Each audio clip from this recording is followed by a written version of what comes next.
Un día en la calle, pues mira, durísimo. Cada uno se busca la habichuela. Todo el día andando para arriba, para abajo.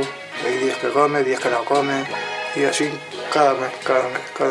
Y yo me fui a tirar en la calle y yo no iba a ir así. Profe, cuéntenos quién es usted, qué hace. Bueno, mi nombre es César Montoya, yo soy comunicador social, periodista de La Bolivariana. He trabajado como docente aquí en la Universidad de Medellín en las materias de Historia del Cine 1, Historia del Cine 2, Apreciación Cinematográfica, y también me he desempeñado como crítico de cine. Yo fundé la revista de cine Kinetoscopio. También soy realizador de algunos documentales. Entonces, en resumen, he trabajado como docente, como crítico de cine y ahora últimamente como realizador, como documentalista. Respiro el aire y el humo, así me consumo, colillas abandonadas del suelo. Cuéntenos cómo surgió el neorrealismo, dónde surgió. El neorrealismo italiano, como su nombre lo dice, aparece en la década del 40 en Italia. El punto, digamos, de quiebre es Benito Mussolini, que él había dispuesto una ley de censura para que todo el cine que se hiciera en Italia fuera un cine que no mostrara ni la miseria, ni, digamos, las cosas desagradables, sino que fuera un cine bonito, un cine de gente bella, que es lo que se llama el periodo de los teléfonos blancos. Eso era parecido a lo que hizo Hitler más o menos con su propaganda del nazismo. En parte los regímenes fascistas casi siempre tratan de ejercer control sobre los medios de comunicación, ¿cierto?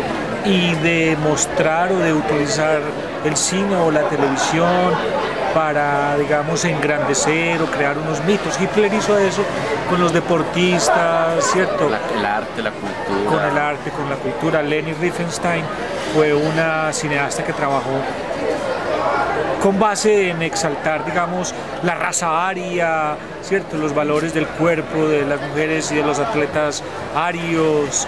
Entonces hace un énfasis en eso. No, Mussolini lo que quiso fue que los cineastas no contaran cosas desagradables en sus películas, sino cosas bonitas.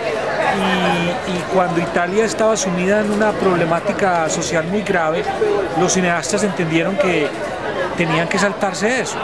Entonces Vittorio De Sica, Luchino Visconti, Roberto Rossellini, ellos son los tres directores más importantes del neorrealismo italiano que hacen las primeras películas neorrealistas. Ya lo estaban pensando en los años 30, estaban como pensando en eso.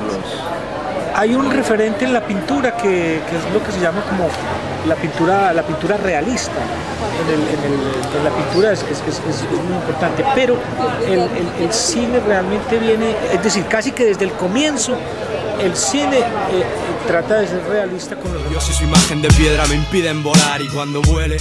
Las primeras películas que los hermanos Lumière filman, ellos ponen la cámara sobre un trípode, inclusive no hay paneo, la cámara está estática, pero ellos registran la llegada de un tren a la estación de la ciudad, o ellos registran el derrumbamiento de un muro, o ellos van y registran... Con artistas todo naturales, igual que lo hace el neorrealismo. Sí, con artistas naturales. Sin embargo, los hermanos Lumière hicieron algunas puestas en escena de gags o de comedias, pero el fuerte de los hermanos Lumière en parte fue un registro como de la realidad, ¿cierto? De alguna manera se puede decir que son los primeros documentos cinematográficos de la historia del cine. Si las calles recorro y no hay nada para mí, espero sin más consuelo que el suelo que piso entre castillos. ¿Qué países del mundo llegó más la influencia del neorrealismo? Casi. ¿O cómo se puede ver, pues, cómo se vio más en el mundo? A ver, en la década del 50, finales de la década del 50 en Francia, los neorrealistas tuvieron un impacto muy fuerte y muy poderoso en la nueva generación de los jóvenes cineastas, que es la que se conoce como la nueva ola francesa. Y Roberto Rossellini se convirtió como en el principal tutor o mentor de la nueva ola francesa. Entonces, una década después de que aparecen los neorrealistas en Italia, ellos, esos jóvenes cineastas como François Truffaut, como Jean-Luc Godard o como Claude Chabrol, se vieron las películas neorrealistas de Visconti, de Rossellini y de Vittorio De Sica, les causó un impacto muy fuerte y ellos reelaboraron esas películas que habían visto junto con otras del cine norteamericano, del cine francés, y lanzan un nuevo movimiento cinematográfico que es el de la Nouvelle Vague o el de la nueva ola francesa. ¿Y qué temas fueron más recurrentes en ese cine? Los autores de la nueva ola francesa trataron de hacer un cine como muy auténtico que se concentrara, por ejemplo, en las historias de amor de los jóvenes, en los conflictos, digamos, de la juventud de la época. Había una gran influencia de Alfred Hitchcock, de Jean Renoir o de Robert Bresson, por ejemplo, de la literatura, de la música, de la pintura. Era un cine que en algún momento parecía como un collage, pero habían directores que también hacían películas de época o películas históricas. En realidad fue un movimiento muy variado. Pero entonces siempre varió porque en los inicios fue guerra, pobreza, la realidad pues, de la posguerra. No.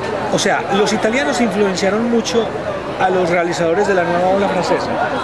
Y la nueva ola francesa de alguna manera tiene un referente cultural en el general Charles de Gaulle, que era la persona que estaba gobernando en esos momentos a Francia. Y hay un ingrediente de guerra que sí tiene que ver mucho, que es la guerra que tuvo Francia con Argelia.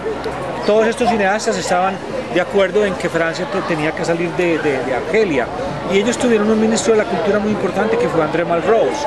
Entonces casi siempre lo político está muy relacionado con el cine, igual en el neorrealismo y también en el movimiento de la nueva ola. Espero, sin más consuelo que el suelo que piso, entre castillos de cartón está mi paraíso.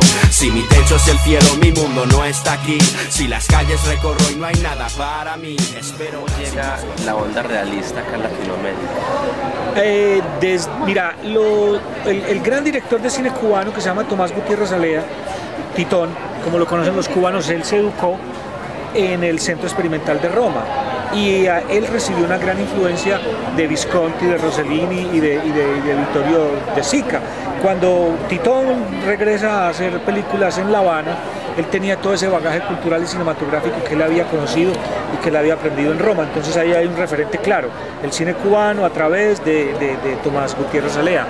Luego, por ejemplo, aquí en Colombia tenemos a Víctor Gaviria con La Vendedora de Rosas y con Rodrigo Eno Futuro, que son dos películas muy, muy realistas en el manejo de los actores, en la espontaneidad, en la apertura que él le da a los actores para que construyan sus personajes, en la verosimilitud de los escenarios y de las locaciones. Tal vez yo creo que es un referente importante. El otro, en Latinoamérica también tenemos a Sorín.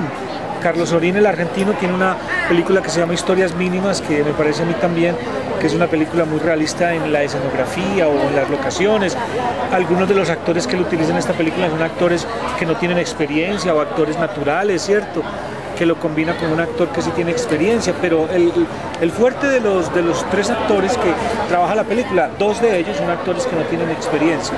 Me parece que son tres referentes latinoamericanos importantes en el cine, digamos, que estamos llamando pues, mirando siempre distraída en su desierto, como una esfinge que de mí prescinde, realidad persiste, poniendo obstáculos en mi camino gris, agravando mi crisis y mis despistes, en la barra de un bar olvidado, donde te veo porque bebo mi pasado en un vaso hecho de deseo. Ciudad de Dios, la película brasilera de Fernando Meirelles, que recurre a un libro de Pablo Lins, que es un libro que retrata el mundo de las favelas en Río de Janeiro. Entonces, cómo son las guerras entre las bandas, cómo es el control de las armas y de la droga, ¿cierto? A través de una banda, digamos, de tres muchachos, él va reconstruyendo diferentes épocas en las favelas de Río de Janeiro, pero es una película que es filmada en las favelas originales de Río de Janeiro. Los actores también fueron recogidos ahí, inclusive ellos tuvieron hasta, podríamos decir, la autorización de los malandros jefes de estas pandillas en Río de Janeiro. Y es una gran película del cine brasilero y mirada perdida y pienso en huir y construir mis sueños con los escombros de vivir en un palacio apartado del tiempo para no sufrir, con mi verdad de fondo y esta presencia de desesperanza que cala hondo en la gente y muestra mi danza de ambular triste, camino solo y sin un norte. Las características del cine neorrealista son muy propias de él, empezando porque utiliza personajes naturales, no utiliza profesionales de la actuación. Otra de las características es la crudeza de las escenas, la fotografía, del montaje, todo es natural y es crudo, se muestra la realidad. Su otra característica fundamental también es que se empiezan a utilizar los planos a mano, tomados a mano, sin equipos de sonido muy sofisticados. Se improvisa demasiado es la naturalidad del cine. A eso se refiere el realismo. Surge en Italia en los años 40, en el tiempo en que Italia está en plena guerra mundial. Es un movimiento ecléctico, una diferencia única en sí. ¿Qué más les diría? Propone una nueva relación entre el artista y la sociedad, una nueva mirada a la realidad tan cruda que se vive pues en Italia cuando estábamos en la Segunda Guerra Mundial. Sí, es un movimiento muy crudo. Frío es fuego de empezar una vida convertida. El cine en Antioquia. Como los paisas son muy orgullosos de su pasado y cultura, han llevado todo esto al cine, representando así el regionalismo. Antioquia fue sede de dos productoras cinematográficas muy grandes, como la Compañía Filmadora de Medellín en 1924 y Procinan en 1946. Uno de los primeros y más representativos largometrajes en Antioquia fue Nido de Cóndores de Alfonso Mejía. Los elementos más importantes que han dado forma a la obra de los paisas son el orgullo regional, la pasión por el dinero, la mirada realista, y para el resto del país la violencia, tradicionalmente política y económica.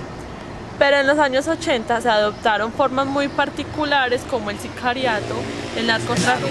La avenida es mía, aunque no hay nadie que me espere. Ya no pienso en mi pasado porque duele. Mi propia burbuja es un viejo abrigo de papel de lija. Algún granuja robó mi sortija, pero da igual, es el mal de quien lo quiso todo y lo perdió todo. El diálogo de un hombre que habla solo, como un muñeco de trapo, arropado en harapos. Me reflejo en espejos cansado y flaco.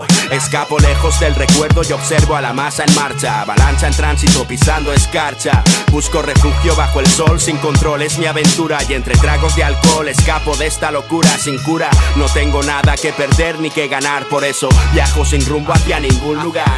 Si mi techo es el cielo, mi mundo no está aquí. Si la